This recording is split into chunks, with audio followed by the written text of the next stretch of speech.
stand here in your presence, Lord. We have finally made it back around to Friday. Mickey shares with us part 5 of his story on Joseph. Now Joseph, after doing his best to live correctly, ends up sitting in jail. Thanks for spending your week with us here at Swordbox. And pleasing in your sight. And well, we've made it to Friday, and I want to thank you for sticking with me this week. We're not going to finish up the story of Joseph, but we're going to keep going with it until we do. You know, I hope you've been watching all the videos this week about Joseph. You know, and just when it seems as though things were looking up for him, the bottom had fallen out again. He had walked in integrity, he had resisted temptation, and was faithful to God, and now was being falsely accused, made out to look like a perverted man taking advantage of his master's wife. In reality, Potiphar's wife was trying to take advantage of Joseph. Imagine the humility Joseph must have felt. And even though he knew he had done nothing wrong, everyone now looked at him with disrespect. Someone who had been given great privilege as a slave was now taking advantage of the master's wife. Shame on him. After Potiphar's wife told her husband her fabricated story, the Bible records Potiphar's response.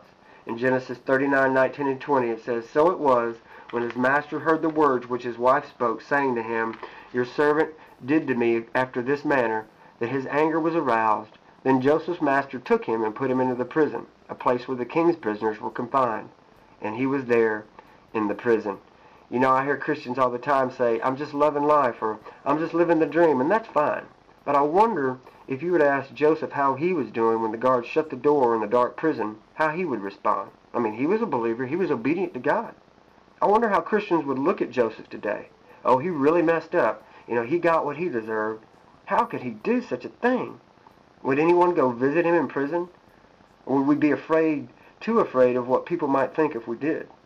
Would we give him the benefit of the doubt knowing his good character? Would we forgive him and help him back up even if he did fall?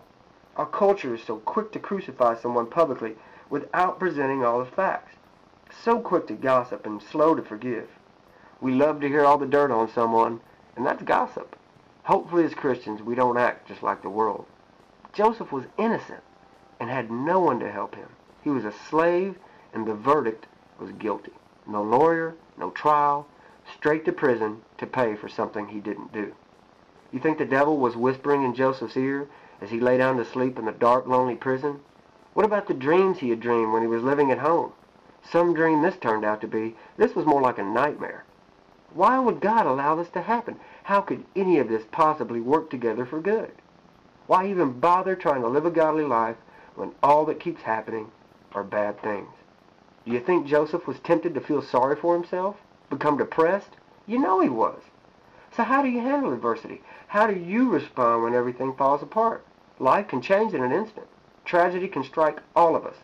And it's during these times that it is critical to stay in God's Word, to stay in prayer, and to stay in faith.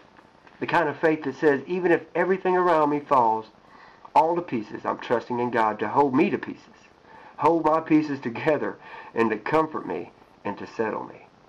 If we can only be happy and content when things are going our way, when we're loving life, and experience all of our dreams coming true, then our house is built on sinking sand. Paul said in Philippians 4:11 through 13, "For I have learned in whatever state I am to be content.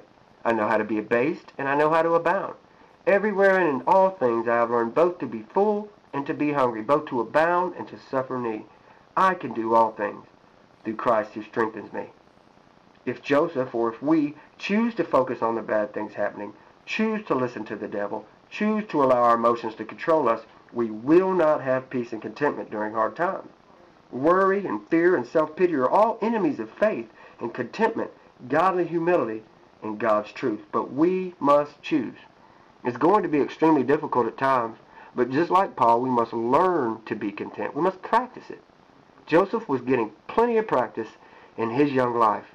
Daily opportunities to become sour and bitter, or to place all of his cares on God and trust Him completely. Like my pastor said, how can we be overcomers when there's nothing to overcome? And how can we be more than conquerors when there's nothing to conquer?